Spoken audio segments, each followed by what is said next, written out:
Here's a question for you. How important is humour and laughter in building a high-performing team? Is it essential or is it just a nice to have? I actually have a view on this one.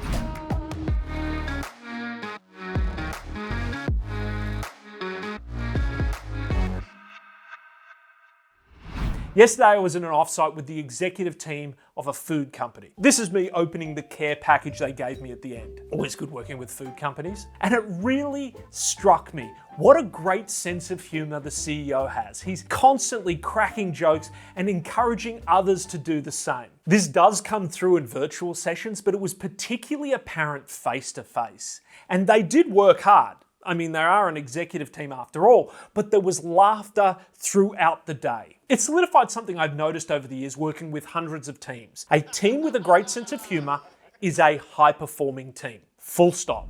Oh! They are more resilient, more energised, and they enjoy being together more. Everyone can contribute to the humour, but the tone is set by the leader. I'd love to know what tone you're setting in your team.